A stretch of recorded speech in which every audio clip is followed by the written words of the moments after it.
கர்த்தருடைய வார்த்தைக்கு கடந்து செல்வோம். வாசிக்கலாம். ரோமர் எழுதின நிருபம் 1வது அதிகாரம் 5வது வசனம். மாம்சத்தின்படி தாவீதின் சந்ததியில் பிறந்தவரும் பரிசுத்தமுள்ள ஆவியின்படி தேவனுடைய சுதன் என்று மரித்தோரில் இருந்து உயிர்த்தெழுந்ததினாலே பலமாய் ரூபிக்கப்பட்ட தேவகுமாரனுமாய் இருக்கிறார். மரித்தோரில் இருந்து உயிர் தெழுந்ததினாலே பலமாய் ரூபிக்கப்பட்ட தேவகுமாரனுமாய் இருக்கிறார். ஹல்லேலூயா. மரித்தோரில் இருந்து இயேசு உயிர் தெழுந்தார்.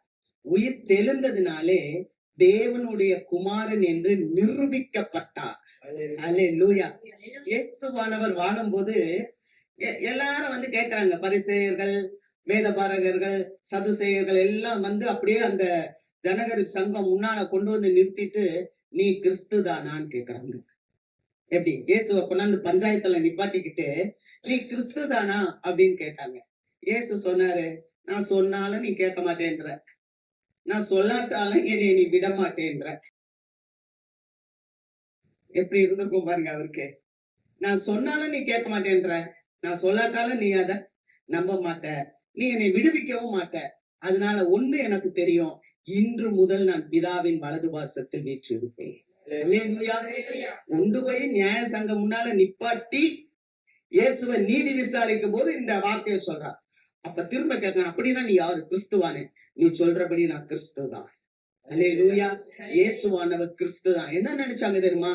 இயேசு கிறிஸ்து தேவனுடைய குமாரன் அப்படின்னு சொன்னனால அவங்க ஆண்டவர் மேல மூர்க்க ஆண்டவரை அடிச்சாங்க. அடிச்சு கொண்டு போய் என்ன பண்ணாங்கன்னா, கொலை செய்து கொண்டு போய் அவங்க அடக்கம் பண்ணினாங்க.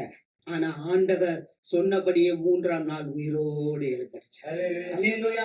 அதனாலதான் அவர் மரித்தோரிலிருந்து உயிர் தெழுந்ததினாலே தேவ குமாரன் என்று நிரூபிக்கப்பட்டார். அல்லேலூயா. இவன் மாம்சத்துக்கு ஒரு ஆளுதான், இவர் சாதாரண ஒரு ஆளுதான் அப்படின்னு மக்கள் நினைச்சாங்க. அதனாலதான் அடிச்சு கொண்டுட்டாங்க. ஆனா ஆண்டவர் சொல்றாரு, ஆண்டவருக்கு சாவே கிடையாது. அவர் வெளிப்படுத்தின விசேஷம் 1வது அதிகாரம் 18வது வசனத்துல சொல்லுகிறார், மரித்தே சதா காலங்களிலும் நான் உயிரோடு இருக்கிறேன், நான் மரணத்துக்கும் பாதாளத்துக்கும் உரிய திறவுகோலை உடையவராய் இருக்கிறேன். அல்லேலூயா. இயேசுவானவர் மரணத்திற்கும் சாவுக்கும் பாதாளத்துக்கும் உரிய திறவுகோலை உடையவராய் அவர் இருக்கிறார். அவர் சதா காலங்களிலும் உயிரோடு இருக்கிறார். அல்லேலூயா. எல்லாரும் என்ன நடப்போம்? நம்மளாம் இயேசுவானவரை கொலை செஞ்சாச்சு, கொண்டு போய் அடக்கம் பண்ணிட்டாங்க. அவ்வளவு இயேசுவானவர் அந்த பூமிக்கு அடியில படுத்துட்டு இருப்பாருன்னு இல்ல. இயேசுவானவர் படுத்துட்டு இருக்கல, அவருக்குதான் சாவே கிடையாது. அல்லேலூயா. அவர் என்ன செஞ்சார் தெரியுமா? அங்க போய் ஊழியம் செய்தார். பூமிக்கு அடியில போய் ஊழியம் செய்தார். அல்லேலூயா. வாசிக்கலாம்.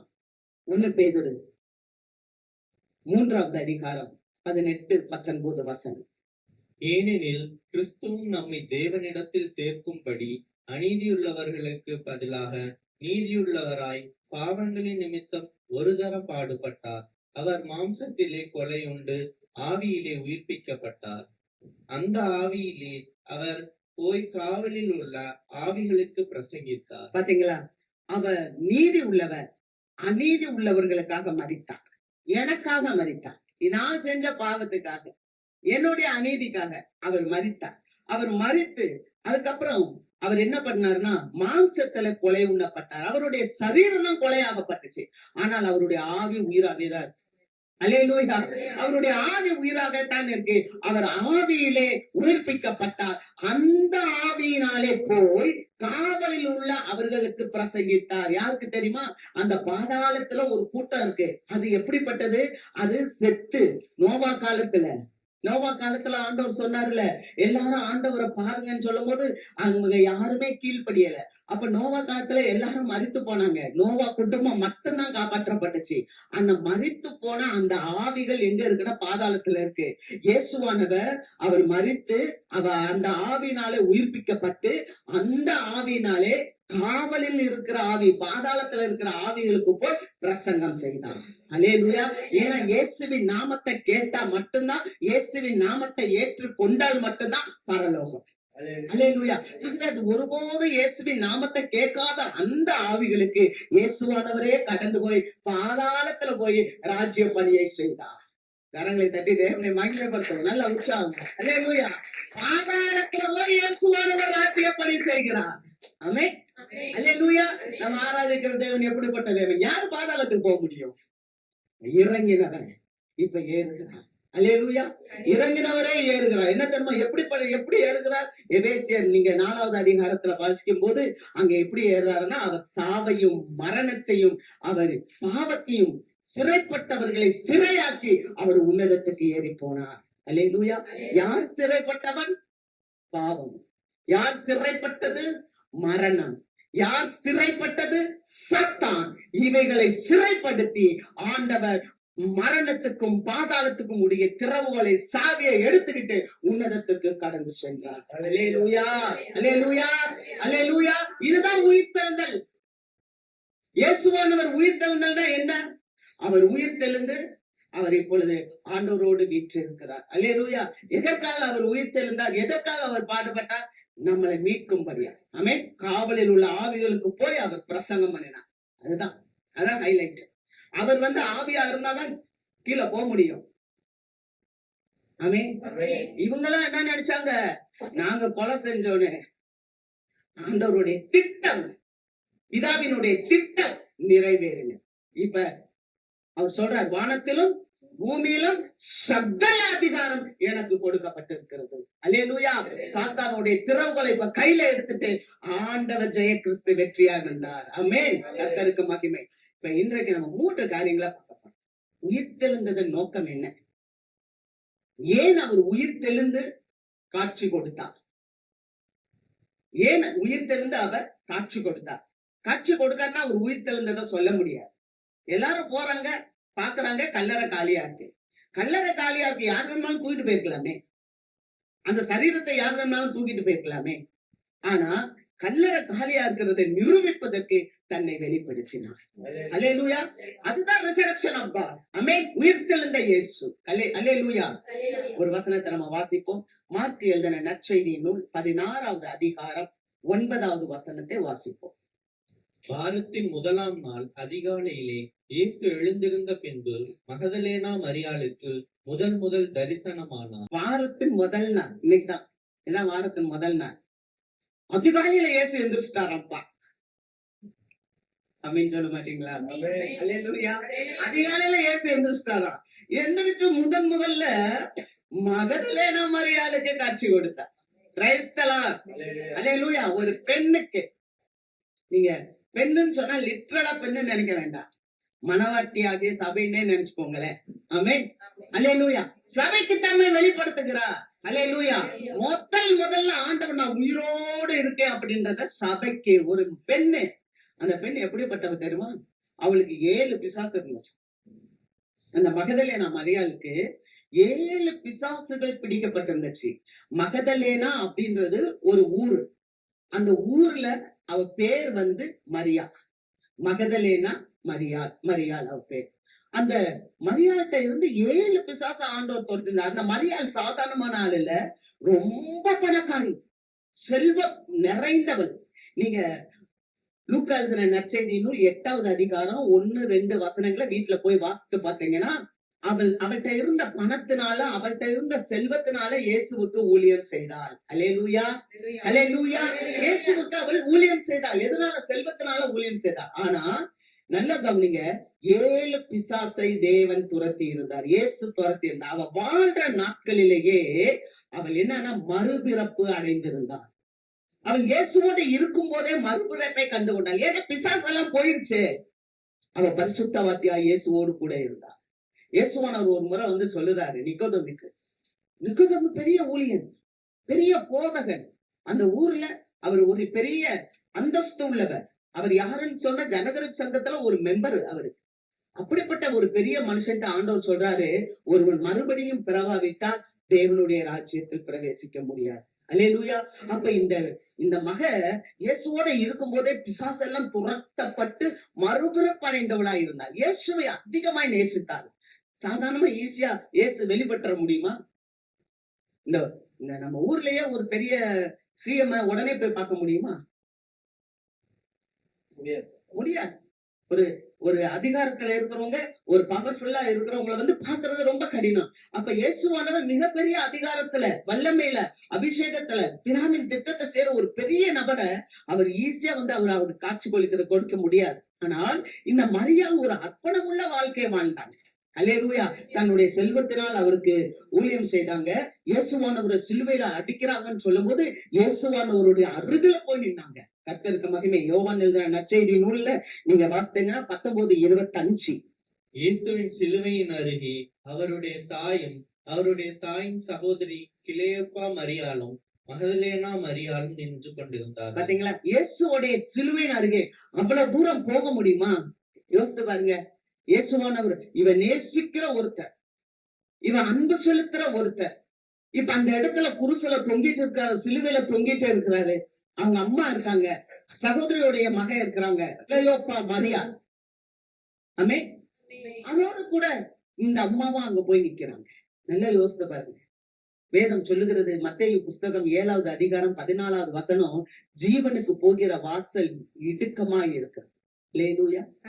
அதை கண்டுபிடிக்கிறவர்கள் சிலர். அந்த சிலருடைய அந்த கூட்டத்துல மரியாள் இருந்தா. ஆமென். ஜீவனுக்கு போகிற வாசல் இடுக்கம். எவ்வளவு ஈஸியா எல்லாரும் போயிட்டாங்க, சீஷர்கள் எல்லாம் போயிட்டாங்க. ஆனா இந்த மரியாள் போய் அங்க கிட்டக்க நிக்கிறா. அதான் ஜீவனுக்கு போகிற வாசல். இயேசுனுடைய சிலுவை அருகிலே போய் நிக்கிறா. சிலுவையின் அருகிலே மாத்திரமல்ல, இயேசுனுடைய கல்லறை அருகே வெளியே நின்று கொண்டு இருந்தாள். பாருங்க, போறா. இவ கூட எத்தனை பேர் போறாங்கன்னு ஒவ்வொருத்தரும் ஒவ்வொரு விதமா சொல்றாங்க. சிலர் சொல்றாங்க 4 பேர் சேர்ந்து போனாங்கன்னு. சிலர் மத்தேயு, மார்க்கு, லூக்கா ஒவ்வொருத்தரும் ஒவ்வொன்னு சொல்றாங்க. சிலர் 2 பேர் போனாங்கன்னு சொல்றாங்க. எப்படியோ எல்லாரும் போனாங்க. போகும்போது கல்லறை திறந்து கிடக்கு. போகும்போதே யோசிக்கிறாங்க, ஒரு பெரிய கல்லு இருக்கிறதே, அதை யார் நமக்காக புரட்டுவா அப்படின்னு சொல்லி இந்த 3 பெண்மணிகளும் பேசிக்கொண்டே போறாங்க. அங்க நிமிர்ந்து பார்த்தா கல்லறை, அந்த கல் புரட்டப்பட்டு இருக்கிறது. அல்லேலூயா. 3 பேரும் போறாங்க. போய் உள்ள போய் பாக்குறாங்க, இயேசுவை காணவில்லை. இயேசுவை காணான்னு சொன்னானோ கூட போன பெண்கள்லாம் அலறி அடிச்சு பயந்து அவங்கவங்க ஓடி போயிட்டாங்க. இந்த பெண்மணி மட்டும் இருக்கிறான். இவ மட்டும் பார்த்துட்டு உடனே ஓடி போய் சீஷர்களுக்கு சொல்றா. பேதுரு எல்லாருக்கும் சொல்றா, யோவானுக்கெல்லாம் சொல்றா. அவங்க எல்லாம் ஆண்களாச்சே. உடனே ஓடி வந்து உள்ள வந்து எட்டி பாக்குறாங்க, இயேசுவை காணா. ஆனா அவர் சொன்னதை அவங்க அறியாம இருந்தாங்க. நான் உயிரோடு எழுந்திருப்பேன் என்று இயேசுவானவர் சொன்னதை சீஷர்கள் அறியாமல் இருந்தாங்க. திரும்ப அவங்க அப்படியே பார்த்துட்டு போயிட்டாங்க. சீஷர்கள் போயிட்டாங்க, பேதுரு போயிட்டாரு, யோவான் போயிட்டாரு. ஆண்டவருடைய மார்பில அப்படி சாய்ந்து கொண்டிருந்தவர் தான் யோவான். ஆனா அவரும் போயிட்டாரு. முதல் சீசன், மூத்த சீசன், வயதுல பெரியவர், முதிர்ந்தவர் பேதுரு, அவரும் போயிட்டாரு. ஆனா அந்த மகதலேனா மரியாள் மட்டும் அங்கேயே இருக்கிறார். அல்லேலூயா. அவளுடைய கரையுங்க, அவளுடைய அர்ப்பணிப்புங்க. முதல்ல இயேசுவை பார்த்தா. அல்லேலூயா, அல்லேலூயா. முதல்ல இயேசுவை பார்த்தா. முந்திக் கொண்டாங்க. அவ முந்திக் கொண்டா. கல்லறை அருகே நின்று அப்படியே பாக்குறா. இயேசுவை காணாமே, இயேசுவை காணாமே, எங்க போயிருப்பாரு? ஆனா அவ உயிரோடு இருந்திருப்பாருன்னு நினைக்கல. மரித்து போய் இருப்பாரு. அவருக்கு நம்ம கந்த வர்க்கங்களை கொண்டு போய், வாசனை திரவியங்களை கொண்டு போய் அவருக்கு வச்சுட்டு வரணும்னு நினைச்சு வந்தா. ஆனா இப்ப அங்க காணாமே அந்த சரீரத்தைன்னு சொல்லி அவ கலங்கி கொண்டு இருக்கும் போது இயேசுவானவர் உயிரோடு எழுந்து வருகிறார். அல்லேலூயா. அவர் வந்து கூப்பிடுகிறார், மரியாளே, என் நாடுகள் அவர் சத்தத்தை அறிந்திருக்கிறது. அல்லேலூயா. உடனே சொன்னார், ரபுனி. ரபுனி என்றால் எபிரேய பாஷையில போதகரே என்ற அர்த்தம். ஆமென். அல்லேலூயா. மரியாளேன்னு சொன்னார். இந்த கால வேளையில நீங்க கூட வந்திருக்கலாம், ஒரு வேதனையோட வந்திருக்கலாம். ஆண்டவர் மரியாளை பார்த்து கேட்டார், மரியாளே, ஏன் அழுகிறார்? கல்லறை கிட்ட இருந்து அழுதா. ஏன் அழுகிற? ஏன் அழுகிற? இன்னைக்கு உங்களை நான் பார்த்து கேட்கிறோம், ஏன் அழுகிறீங்க? இயேசு பார்த்து நம்மளை கேட்கிறார், ஏன் அழுகிற? அல்லேலூயா. இந்த ட்ராக்ஸ் ஒன்ன போட்டோம். இந்த ட்ராக்ஸ் ஒன்ன போடும்போது ஒரு அம்மா சொன்னாங்க, இதுக்கு தலைப்பு ஏன் அழுகிறாய் அப்படின்னு போடுங்க. நாங்க சொல்லிட்டு சொன்னாங்க, உங்களுக்கெல்லாம் தெரியாதுங்க, பெரிய பெரிய வீடுதான், பெரிய பெரிய வசதியா தான் வெளியே தெரிவாங்க. ஆனா அத்தனை பேருடைய வாழ்க்கையிலும் பிரச்சனைகள் இருக்கு. அத்தனை பேரும் அழுதுகிட்டு இருக்காங்க. அது உங்களுக்கு தெரியுமான்னு கேட்டாங்க. இதே ஊர்ல இருக்கிற ஒரு சகோதரி பிற்பாடு சொன்னாங்க, இந்த கைப்பிரதியில இதுக்கு தலைப்பு ஏன் அழுகிறாய் என்று சொல்லி போடுங்கன்னு சொன்னாங்க. அல்லேலூயா. இந்த கால வேளையில ஏதாச்சும் ஒரு காரியத்தை கொடுத்து இந்த மதியான போல நீங்க அழுது கொண்டு இருக்கிறீங்களா? உயிர்த்தெழுந்த இயேசு உங்கள் அருகிலே நின்று கொண்டு இருக்கிறார். அல்லேலூயா. மரணத்தை ஜெயித்தவர், பாதாளத்தை வென்றவர் உங்கள் அருகிலே நின்று கொண்டிருக்கிறார். அல்லேலூயா. அவ ஆறுதலுக்காக வந்து நின்றார். ஆண்டவர் அவளையே மற்றவர்களுக்கு ஆறுதல் சொல்லும்படி அனுப்பி வைத்தார். அல்லேலூயா. அவர் ஆறுதலுக்காக ஆண்டவரை பார்க்க வேண்டுமே, என் நேசர் அவர் போயிட்டாரே, அந்த சரீரத்தை பார்க்க வேண்டும் என்று வந்தார். ஆனால் சரீரத்தை அல்ல, உயிர்த்தெழுந்த இயேசுவை பார்த்தா. உயிர்த்தெழுந்த இயேசு சொன்னார், நீ போ மரியா, நீ போய் என்னுடைய சகோதரர்களுக்கு எல்லாம் சொல்லு, நான் உயிரோட இருக்கிறேன், நான் கலிலேயாவுக்கு போகிறேன். நற்செய்தியை போய் என்னுடைய சகோதரர்கள் வேதனையோட இருப்பாங்க, நீ போய் சொல்லு, நான் வந்து என்னுடைய பிதாவுக்கும் உங்களுடைய பிதாவின் இடத்திலும் என் தேவனிடத்திற்கும் உங்கள் தேவனிடத்திற்கும் ஏறி போகிறேன் என்று அவர்களுக்கு சொல். அல்லேலூயா. என் பிதா உங்களுக்கு அப்பாதான். அப்ப எனக்கு அப்பானா உங்களுக்கு அப்பா, அப்ப நான் உங்களுக்கு சகோதரர். அல்லேலூயா. அவர் அப்படியே சொல்றார் மரியாட்ட, என் பிதாவினிடத்தில் உங்க பிதாவினிடத்திற்கும் என் தேவனிடத்திற்கும் உங்க தேவனிடத்திற்கும் நான் இப்ப ஏறி போகிறேன், நீ போய் என் சகோதரர்களுக்கு நான் உயிரோடு இருக்கிறேன் என்று சொல். அல்லேலூயா. ஒருவேளை அந்த நேரத்துல சீஷர்கள் அழுது கொண்டு இருப்பாங்க, கலங்கி கொண்டு இருப்பாங்க. ஏன்னா இப்ப ஊரே என்னாச்சுன்னா இயேசுவை காணா, கல்லறை எல்லாம் திறந்திருக்குன்னு ஊரே கத்தி கொண்டு இருக்கு. சீஷர்களுக்கு பயம், நடுக்கம். என்ன தெரியுமா? நம்மள வந்து பிடிச்சிட்டு போயிருவாங்க. பயத்தோட நடுக்கத்தோட கதவை பூட்டிட்டு உள்ள உட்கார்ந்து இருக்காங்க. ஆனா அப்படிப்பட்ட சூழ்நிலையில மரியா வந்து சொல்றா, என்ன சொல்றா தெரியுமா? இயேசு உயிரோட இருக்கிறார். அல்லேலூயா. இயேசு உயிரோட இருக்க, நீங்க கலங்காதீங்க, ஆறுதல் சொல்லுகிறார். ஆமென். அல்லேலூயா. வேதம் சொல்லுகிறது, என்னுடைய வாசிக்கலாம் 94வது சங்கீதம் 19. என் உள்ளத்தில் விசாரங்கள் பெருகுகையில் உம்முடைய ஆறுதல்கள் என் ஆத்துமாவை தேற்றுகிறது. அல்லேலூயா. என் உள்ளத்தில் விசாரங்கள் பெருகுகையில், என் உள்ளத்துல கஷ்டம், மன அழுத்தம், ஒரு பயம், ஒரு ஏமாற்றம், ஒரு தோல்வி, இது போன்ற விசாரங்கள் என்னுடைய உள்ளத்துல தோன்றும் போது உங்களுடைய வார்த்தை எனக்கு ஆத்துமாவில ஆறுதல் கொடுக்கிறது. அல்லேலூயா. அந்த மரியாள் வந்து சொன்னா, பயப்படாதீங்க, கலங்காதீங்க, நம்ம அப்பா இயேசு உயிரோட இருக்கிறார். அல்லேலூயா. உயிரோட இருக்கிறாரா? அங்க வந்து அவ போய் பார்க்கும்போது அங்க இருக்கவங்க எல்லாம் சொல்றாங்க, ஏங்க உயிரோட இருக்கிறவரை மரித்தோரிடத்துல என்னங்க வந்து தேடுறீங்க? அல்லேலூயா. உயிரோட இருக்கிறவரை மரித்தோர் இடத்துல கல்லறையில வந்து ஏங்க தேடுறீங்க? அவர் சொன்னபடியே உயிர் தெழுந்தார். தேவதூதர்கள் எல்லாம் சொல்றாங்க, சொன்னபடியே அவர் உயிர் தெழுந்தார். இப்ப இவ அதெல்லாம் பார்த்துட்டு வந்துட்டான், கண்ணால பார்த்தான், இயேசுவா பார்த்தான். இயேசுவானவர் அவருக்கு காட்சி கொடுத்தார். அந்த காட்சி அவ பார்த்த உடனே இப்ப அவ மிஷன் ட்ரிப் ஆயிட்டா, மிஷன் வேலை பார்க்க ஆரம்பிச்சிட்டான். அல்லேலூயா. மிஷன்னா என்ன? காட்சி. மிஷன்னா என்ன? வேலை. பார்த்த உடனே வேலை செய்ய ஆரம்பிச்சிட்டான். அல்லேலூயா. அருமையான தேவ பிள்ளை, நம்முடைய வாழ்க்கையில் நம்ம ஆண்டவரை பார்க்க வேண்டும். ஆமென். சிமியோன்ற ஒருத்தர் இருந்தார் பாருங்க. அவர் என்ன செஞ்சார் தெரியுமா? அவர் ஆண்டவருடைய ஆறுதலுக்காக காத்திருந்தார். ஆமென். அவர் அந்த தேசத்துல சிமியோன் வயதான ஒரு மனுஷன், ஆனா இஸ்ரவேலினுடைய ஆறுதலுக்காக அவர் காத்திருந்தார். ஒரு நாள் இயேசுவானவர் பிறந்துட்டார். பிறந்தவங்க அம்மாவும் அப்பாவும் கொண்டு வராங்க, தேவாலயத்துக்கு கொண்டு வராங்க. இப்ப இந்த சிமியோனை ஆண்டவர் பரிசுத்த ஆவினால் நிரப்பி நேர அந்த ஆலயத்துக்குள்ள கொண்டு வருகிறார். ஆமென். இஸ்ரவேலின் ஆறுதலுக்காக காத்திருந்த அந்த மனுஷன் அந்த குழந்தைய கையில வாங்கி, ரட்சணியத்தை என் கண்கள் கண்டதே, இப்ப நான் சமாதானத்தோடு போவேன்னு சொல்லி இயேசுவானவர் குழந்தையா இருந்த போது அதை வாங்கி அந்த குழந்தைய அவர் பார்த்து, ரட்சணியத்தை, சந்தோஷத்தை என் கண்கள் கண்டது, நான் சமாதானத்தோடு போவேன் என்று சொன்னார். அல்லேலூயா. அதே போல இன்றைக்கு இந்த நாட்கள்ல மரியாள் அந்த இயேசுவை கண்ணால பார்த்த உடனே சீஷர்களை வந்து ஆறுதல் படுத்துகிறார். 12 சீஷர்களை ஒருத்தன் காட்டி கொடுத்துறார். 11 சீஷர்கள் கலங்கி இருக்கிறவங்களை வந்து ஆறுதல் படுத்துகிறார். வேதம் அவளை என்ன தெரியுமா சொல்லுகிறது? அப்போஸ்தலர்களுக்கெல்லாம் அவள் அப்போஸ்தலன். ஒருவேளை நினைக்கலாம், வேதத்துல எப்படி ஒரு பெண்ணுக்கு இவ்வளவு இம்பார்ட்டன்ட் கொடுக்க முடியும்? நிச்சயமா கொடுக்கப்பட்டுச்சு. பழைய ஏற்பாட்டின் காலத்துல பெண்களுக்கு ஒரு இம்பார்ட்டன்ட், ஒரு முக்கியத்துவம் கிடையாது. ஏன்னா பழைய ஏற்பாட்டுல சாலமோன் சொல்றாரு, 1000 புருஷர்களுக்குள்ள ஒரு மனுஷனை கண்டேன், ஆனா ஒரு ஸ்திரீயை நான் பார்க்கல. ஒரு பெண் என்பவள் சாவிலும் கசப்பானவள் என்று சொல்லப்பட்டது பழைய ஏற்பாட்டுல. ஆனா புதிய ஏற்பாட்டுல முதலாக ஆண்டவராக இயேசு கிறிஸ்து எழுந்து காட்சி கொடுத்து ஒரு பெண்ணை அவர் விசாரித்து அவள் மூலமாக தன்னுடைய நற்செய்தி பணியை துவங்குகிறார். அல்லேலூயா. முதலாக நற்செய்தியை சொன்னவள், இயேசுவான உயிரோடு இருக்கிறார் என்று சொன்னவள் ஒரு மகதலேனா மரியா. அல்லேலூயா. காலப்போக்கில்தான் பெண்களுடைய சூழ்நிலையை மங்கச் செய்திருந்துச்சு. ஆனா அந்த நாட்களில உண்மையாகவே இது பதிவு செய்யப்பட்டிருக்கிறது. ஆமென். அல்லேலூயா. இன்றைக்கு நாம் ஆண்டவரை வெளிப்படுத்த வேண்டும், ஆறுதல் கொடுக்கிறவர்களாக மாற வேண்டும். அல்லேலூயா. சபையானது ஆறுதல் கொடுக்கிறவர்களாக மாற வேண்டும். ஆமென். உயிர்த்தெழுந்தவர் எங்கே இருக்கிறார்? உயிர்த்தெழுந்தவர் நம்மோடு இருக்கிறார். அல்லேலூயா. அதனாலதான் அவ போய் சீஷர்களை ஆறுதல் படுத்தலாம். கவலைப்படாதீங்க, இயேசுவானவர் நம்மோடு இருக்கிறார், இயேசுவானவர் உயிரோடு இருக்கிறார். நான் பார்த்தேன். அல்லேலூயா.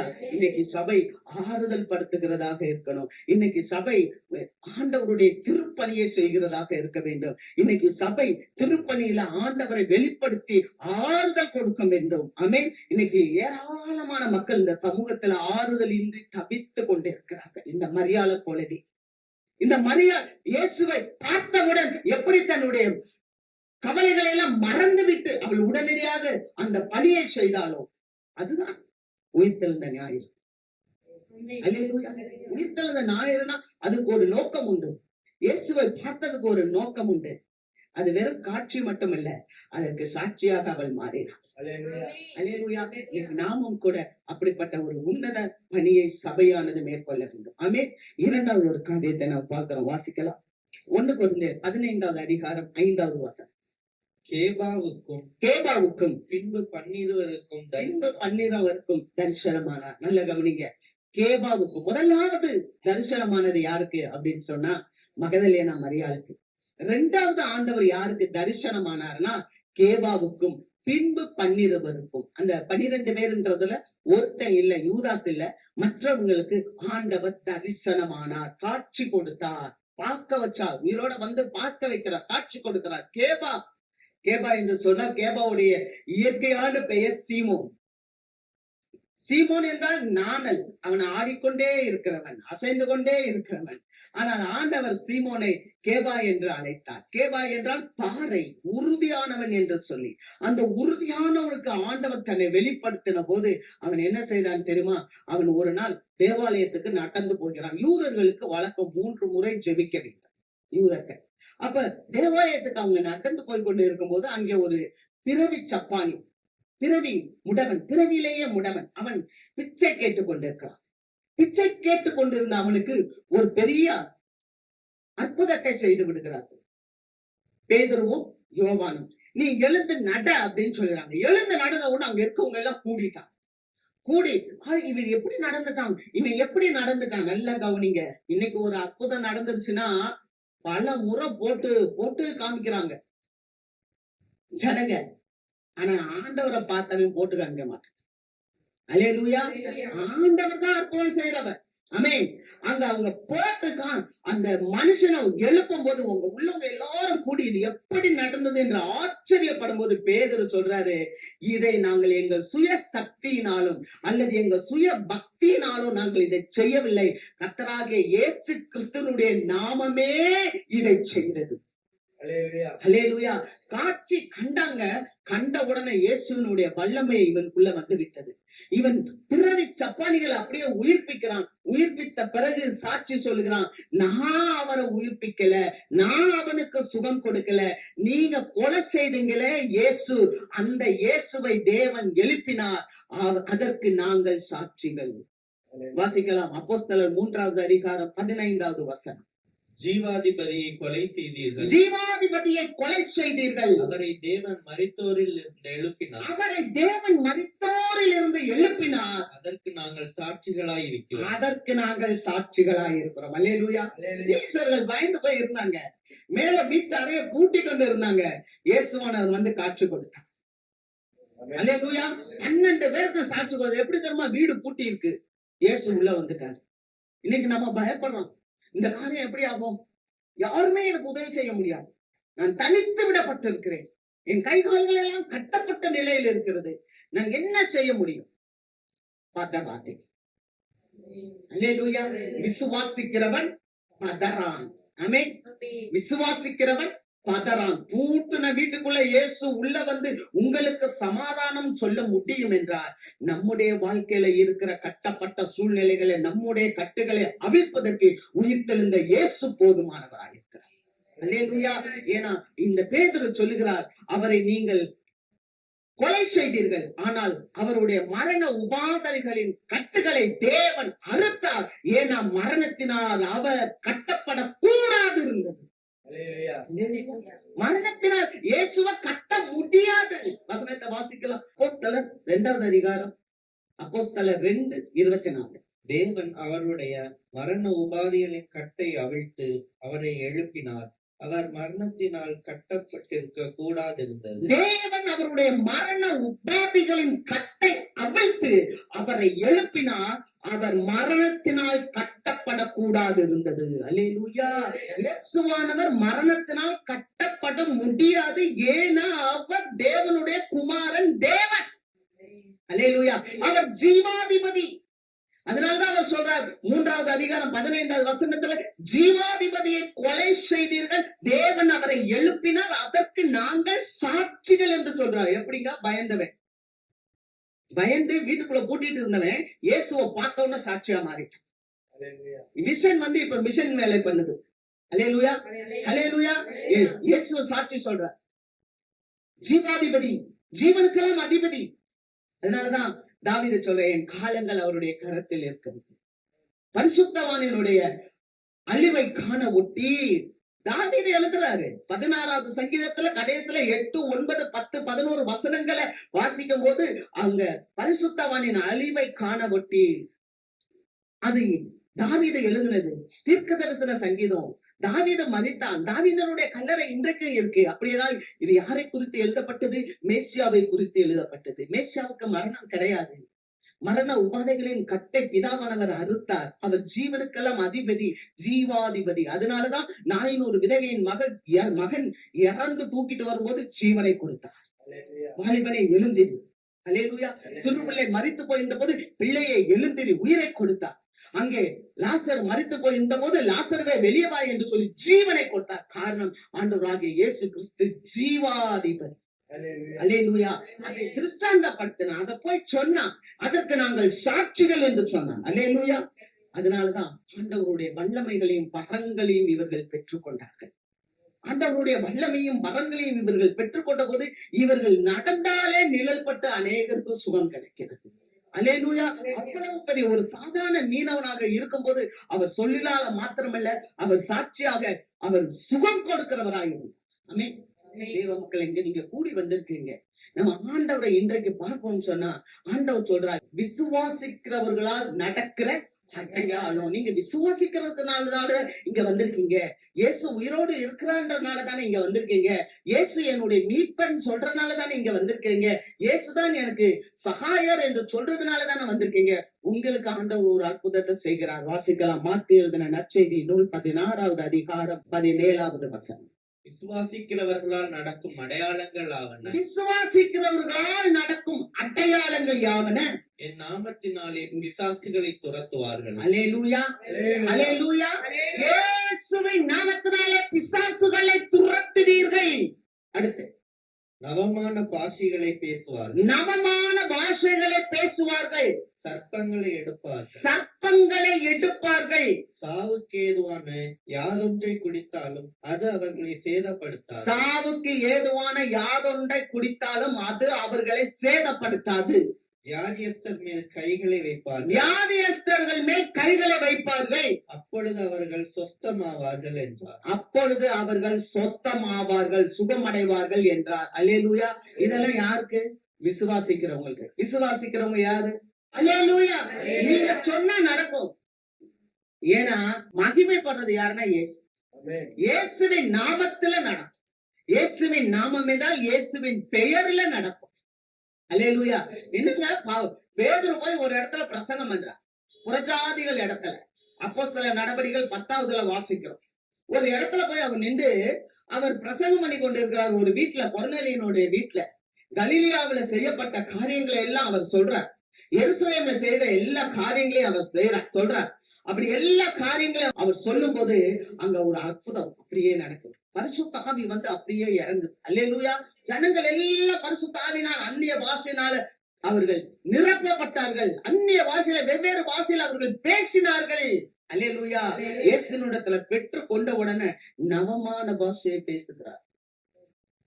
கர்த்தருக்கு மகிமை. அல்லேலூயா. அவன் ஆண்டவரை பார்த்த உடனே இந்த நாணலா இருந்தவன் அவன் பாறையாய் மாறி உறுதியோட ஆண்டவருக்காக நின்றான். ஆமென். சபை ஆண்டவரை பார்க்கணும், உயிர்த்தெழுந்த ஆண்டவரை பார்க்கணும். மூன்றாவது காரியம் 1 கொரிந்தியர் 15வது அதிகாரம் 8வது வசனம். எல்லாருக்கும் பின்பு அகால பிறவி போன்ற எனக்கும் தரிசனமானான். எல்லாருக்கும் பின்பு அகால பிறவி போன்ற எனக்கும் தரிசனமானார். முதலாவது மரியாளுக்கு தரிசனமானார். 2வது கேபா, பேதுருவோடு கூட 12 ஒரு சீஷர்கள் எல்லாருக்கும் அவர் தரிசனமானார். அவர் தரிசனமாகி சொல்ற ஒரே காரியமே என்ன தெரியுமா? கலிலியாவுக்கு வர சொன்னாரு. மகதலேனா மரியாள்கிட்ட சொன்னாரு, நான் உயிரோட வந்துட்டேன், சீஷர்கள் எல்லாம் நேரம் கலிலியாவுக்கு வர சொல்லு அப்படின்னு. கலிலியாவுக்கு வந்தோட மலை மேல ஏறி நிக்கிறாரு. சொல்றாரு, வானத்திலும் பூமியிலும் எனக்கு சகல அதிகாரம் கொடுக்கப்பட்டிருக்கு. நீங்கள் புறப்பட்டு போய் சர்வ சிருஷ்டிக்கும் சுவிசேஷத்தை அறிவித்து பிதா குமாரன் பரிசுத்த ஆவியினாலே ஞானஸ்தானம் கொடுங்க. உலகத்தின் முடிவு பரியந்தம் சகல நாட்களிலும் உங்களோடு இருக்கு. அல்லேலூயா. நீங்க போய் அறிவிங்க, நான் உங்க கூட இருக்கிறேன், நீங்க போங்க. மிஷன் ஒர்க் சொன்னாரு. அல்லேலூயா. தன்னை காட்சி கொடுத்த உடனே சொன்ன. இன்னைக்கு திருச்சபைகள் எல்லா திருச்சபைகளும் இந்த வேலையை செஞ்சிருந்தா இன்னைக்கு அன்பு பெருகி இருக்கும். ஆமென். அன்பு பெருகி இருக்கும். எல்லாரும் இயேசுவை குறித்து அறிகிற அறிவில வளர்ந்திருப்பாங்க. தேசம் முழுவதும் ஆண்டவரை அறிந்திருப்பார்கள். அல்லேலூயா. ஆனால் சபை தன்னுடைய தரிசனத்தை இழந்து விட்டு காணப்படுகிறது. சபை தரிசனத்தை இழந்து காணப்படுகிறது. தரிசனம்னா என்ன தெரியுமா? தரிசனம் என்பது இந்த பொண்ணு சபைதான், இந்த ஒரு பொண்ணு சபைதான். அப்படிதான் வேதம் சொல்லுது. சபை எழும்பும் போது மேகஸ்தம்பமாய் அக்னி ஸ்தம்பமாய் தேவன் வழி நடத்தினார். அப்ப சபைனா கட்டடம் இல்லை. அல்ல கவனிங்க, பவுல் சொல்றாரு, என்ன சொல்றாரு? அகால பிறவி போன்ற எனக்கும் தரிசனமானார். அகால பிறவி அப்படின்னா அன்டைம்லி பர்த். அன்டைம்லி பர்த், அதாவது காலம் கடந்து பவுலுக்கு ஆண்டவர் தரிசனமானார். இந்த பெண் யாரு? மகதலேனா மரியாள். அவ இயேசுவை பார்த்தா, இயேசுவ உயிரோடு இருக்கும்போது பார்த்தா. கேபா யாரு? பேதுரு. இயேசுவ உயிரோடு இருக்கும்போது பார்த்தாங்க. ஆனா இந்த பவுல் உங்களை மாதிரி என்னைய மாதிரி இயேசுவ பார்த்ததில்லை. அல்லேலூயா. ஒரு நாள் இந்த பவுல் என்ன செஞ்சாரு? கிறிஸ்தவர்களை அடித்து துன்புறுத்தி அவர்களை சிறையில் போட வேண்டும் சொல்லி பெரிய பெரிய தலைவர்களிடம் அவர் கடிதங்களை வாங்கி கொண்டு தமஸ்குக்கு போறார். இந்த இயேசுவை ஏற்றுக்கொண்ட ஸ்திரீகளையும் இயேசுவை ஏற்றுக்கொண்ட புருஷர்களையும் அடித்து அவர்களை கொண்டு வரணும்னு சொல்லி ஒரு பெரிய உயரமான குதிரையில தமஸ்குக்கு போறார். அங்க போய் இருக்கிற மக்கள் எல்லாம் அடிக்கணும். போற வழியில இயேசுவானவர் அவரை சந்தித்தார். அல்லேலூயா. இயேசுவானவர், இது எங்க பாக்குறோம்? அப்போஸ்தலர் 9வது அதிகாரத்துல பாக்குறோம். போற வழியில ஒரு பெரிய ஒளி வந்துச்சு. ஒளி வந்த உடனே ஒரு உயரமான குதிரையில இருந்த பவுல் அப்படியே கீழே விழுந்துட்டார். கீழே விழுந்துட்ட உடனே, ஆண்டவரே நீர் யார் அப்படின்னு கேட்டார். உடனே ஆண்டவர் சொன்னார், நீ துன்பப்படுத்துகிற இயேசு நானே. அல்லேலூயா. இயேசுவானவர் எப்படி காட்சி கொடுக்கிறார் பாருங்க. இவன் ஒரு வேலையா போறான், கிறிஸ்தவர்களை அடிக்க வேண்டும், கிறிஸ்தவர்களை நொறுக்க வேண்டும் சொல்லி ஒரு சபையை வேட்டையாடுகிற ஒரு வேட்டை நாயை போல, பீறுகிற ஒரு நரிய போல அவன் போறான். ஆனா போற வழியில இயேசுவானவர் ஒரு வெளிச்சத்தை கொடுத்து அப்படியே அவனை ஆட்கொண்டு சொல்லுகிறார், நீ துன்பப்படுத்துகிற இயேசு நானே. அல்லேலூயா. அவர் சொன்னார், நீ யார் என்று? சவுலே சவுலே, முள்ளில் உதைக்கிறது உனக்கு கடினமாமே. ஆமே. அல்லேலூயா. அவர் பேர் சொல்லி சொல்றாரு, சவுலே சவுலே, நீ ஏன் என்னை துன்பப்படுத்துகிறாய்? நீ துன்பப்படுத்துற இயேசு நான்.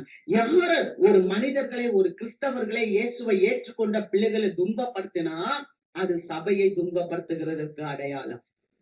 அல்லேலூயா. அதனாலதான் ஆண்டவர் சொன்னார், உன்னை தொடுகிறவன் என் கண்ணின் மணியை தொடுகிறான். அப்ப இவர் யார போய் பிடிக்க போனார்னா சாதாரண மனிதர்களை பிடிக்க போனார். ஆனா ஆண்டவர் சொல்லுகிறார், நீ யார் என்று சொல்லும் போது, நீ துன்பப்படுத்துகிற இயேசு நான், முள்ளில் உதைக்கிறது உனக்கு கடினம் என்று சொல்ல. அந்த நேரத்திலேயே அவன் என்ன பண்ண தெரியுமா, ஒரு ரட்சிப்புக்குள்ள வந்துட்டான். அல்லேலூயா. அந்த தருணத்திலேயே இயேசுவை பார்த்த அந்த தருணத்திலே, அதனால்தான் அவர் சொல்றார், அகால பிறவி போல இருக்கிற எனக்கும் அவர் தரிசனமானார், அப்போஸ்தலன் என்று சொல்லுவதற்கும் எனக்கு பாத்திரன் அல்ல. அந்த வசனத்தை வாசிங்க. நான் அப்போஸ்தலர் எல்லாரிலும் சிறியவனாய் நான் இருக்கிறேன். அப்போஸ்தலர் எல்லாரிலும் சிறியவனாய் இருக்கிறேன். தேவனுடைய சபையை துன்பப்படுத்தினதினாலே தேவனுடைய சபையை துன்பப்படுத்தினதினாலே நான் அப்போஸ்தலன் என்று பெயர் பெறுவதற்கும் பாத்திரன் அல்ல. நான் அப்போஸ்தலன் என்று பெயர் பெறுவதற்கும் பாத்திரன் அல்ல. அல்லேலூயா. இங்க சாதாரண ஆள் இல்லைங்க பவுல். பவுல் ஒரு எபிரேயர், பவுல் ஒரு பரிசேயன், பவுல் ஒரு நியாயப்பிரமாணத்தை கடைபிடித்தவர், பவுல் ஒரு நல்ல சன்மார்க்க வழியில வந்தவர், பவுல் ஒரு பெரிய கமாலியலுடைய பாதத்தில் அமர்ந்து கல்வி கற்றவர், பவுல் ஒரு நல்ல கூடார தொழில் செய்கிறவர், பவுல் ஒரு நல்ல செல்வந்தர், பவுல் ரொம்ப ஒரு பணக்காரர், எவ்வளவு காரியங்கள். ஆனா இதெல்லாம் அவர் சொல்லுகிறார், எனக்கு லாபமாய் இருந்தவைகள் எல்லாவற்றையும் கிறிஸ்துவுக்குள் நான் அதை நஷ்டம் என்று கருதுகிறேன். எனக்கு பெருமையான காரியங்கள் எதெல்லாம் இருக்கோ அதெல்லாம் இயேசுவை பார்த்த பிறகு அது எனக்கு ஒண்ணுமே இல்லை. அல்லேலூயா. இயேசுவை பார்த்த உடனே ஒரு காட்சி, இயேசுவை பார்த்த உடனே அவருக்கு எல்லாமே மாறி போயிடுச்சு. சாட்சியா மாறிட்டார். நான் இவ்வளவு பெரிய பிரைடு, நான் இவ்வளவு கமாலியல் பாதத்துல உட்கார்ந்து படிச்சேன், இந்த யூனிவர்சிட்டியில இந்த இடத்துல எல்லாமே ஒண்ணுமே இல்லைன்ட்டார். நான் இவ்வளவு பெரிய பரிசேயன் ஒண்ணும் இல்ல, நான் இவ்வளவு பெரிய எபிரேயன் ஒண்ணும் இல்ல, நான் நியாயப்பிரமாணத்தை கடைபிடிக்கிறவன், பக்தி வைராக்கியத்தின்படி நான் சபையை பாழாக்கினேன், ஒண்ணுமில்ல. என்ன தெரியுமா சொன்னான் பவுல் சொன்னது, நான் சீர்கவும் அவர் பெருகவும். அல்லேலூயா. அல்லேலூயா. கிறிஸ்து எனக்கு ஜீவன், சாவு எனக்கு ஆதாயம். காட்சி பார்த்த உடனே வாழ்க்கையே டோட்டலா மாறிடுச்சு. கர்த்தருக்கு ஸ்தோத்திரம். நான் அப்போஸ்தலர் எல்லாரிலும் நான் சிறியவன், நான் அப்போஸ்தலர் சொல்லுவதற்கும் நான் பாத்திரர் அல்ல. அல்லேலூயா. பாருங்க எவ்வளவு பெரிய காரியம். அப்படியே உருமாலை தூக்கி போடுறாங்க, சுகம் கிடைக்குது. கர்ச்சிப்பை தூக்கி போடுறாரு, சுகம் கிடைக்குது. அற்புதங்கள் நடந்து கொண்டே இருக்கு. அநேகர் பாக்குறாங்க.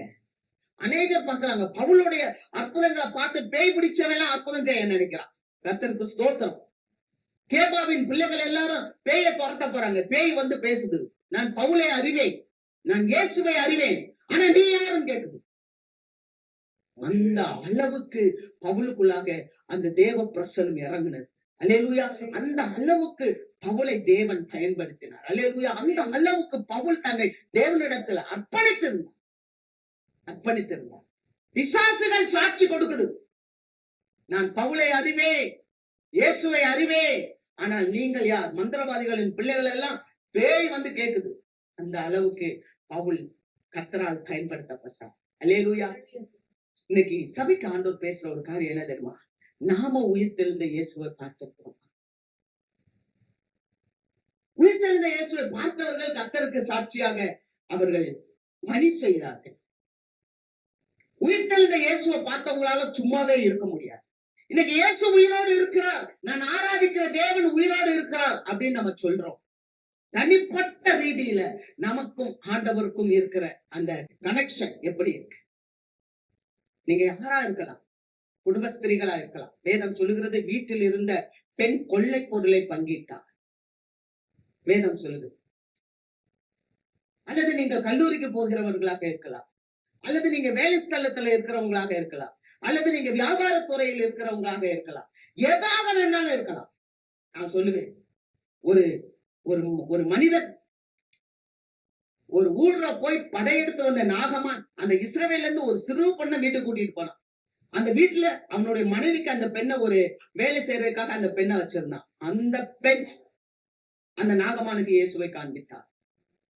அந்த பெண் நாகமானுக்கு தேவனை காண்பித்தார். உனக்கு இருக்கிற குஷ்டம் நீங்க வேண்டும் என்றால் தேவனுடைய மனுஷன் ஒருத்தர் இருக்கிறார், அங்க போனா என் ஆண்டவனுக்கு அந்த குஷ்டம் தீரும். மிஷன் ஒர்க் செய்தால், அல்லேலூயா, தேவ பணி செய்தால் அடிமையாய் கொண்டு போன இடத்துல ஒரு சிறு பெண், இன்னைக்கு யாரா இருந்தாலும் சரி, ஆண்டவர் போய் பேசுகிறார். 5 புருஷன் வச்சிருந்தா, 5 புருஷன் வச்சிருந்தா. இன்னைக்கு இதுதான் நமக்கு உயிர் தெழுந்த செய்தி. 5 புருஷர்களை வைத்திருந்தார். சமாரியா ஸ்திரீ இயேசுவை பார்த்தா, கொஞ்ச நேரம் தான் கான்வர்சேஷன் பேசினா. இயேசுவை பார்த்து பேசணும்னு குடத்தை கீழே வச்சுட்டு ஊரே போய் மேசியாவை பார்த்தே வாங்கன்ட்டா. The whole village வந்துருச்சு. ஒரு முழு கிராமமும் சந்திக்கப்பட்டுச்சு. அல்லேலூயா. இன்னைக்கு உயிர்த்தெழுந்த இயேசுவை நாம பாக்குறோம்னு சொன்னா நம்முடைய நோக்கம் என்னவா இருக்கு? அல்லேலூயா. கர்த்தர் நம்மளை எல்லா தீங்குக்கும் விலக்கி காக்கிறார். ஆமென். அதனாலதான் அவர் சொன்னார், உலகத்தின் முடிவு பரியந்தம் சகல நாட்களையும் நான் உன்னோடு இருக்கேன். நீங்க வேதத்தை பாத்தீங்கன்னா எப்பெல்லாம் ஆண்டவரை தரிசிக்கிறாங்களோ, ஒரு முள்செடியில மோசே தரிசித்தார். ஆண்டவரை தரிசித்தவொன்னு ஆண்டவர் சொல்றாரு, எப்பா நீ வா, நான் உன்னையதான் கூப்பிட்டேன். ஜனங்கள் அடிமைத்தனத்துல இருக்காங்க, கஷ்டப்பட்டுட்டு இருக்காங்க, அவங்களை நீ விடுதலை வாழ்வுக்கு கொண்டு வர வேண்டும், கானானுக்கு கொண்டு வர வேண்டும். நான் உன்னை அனுப்புகிறேன், நான் உன்னோடு இருப்பேன். அல்லேலூயா. நான் உன்னோடு இருப்பேன், நான் உன் நடுவில் இருக்கிறேன், உன்னோடு இருப்பேன். இதுதான் நமக்கு வார்த்தை. இன்னைக்கு உயிர்த்தெழுந்த இயேசு நம்மோடு சொல்லுகிறார், நான் உன்னோடு இருக்கேன். தீர்மானத்தோடு இந்த பந்தியிலே பங்கு கொள்வோம். நாம் எழுந்திருப்போம்.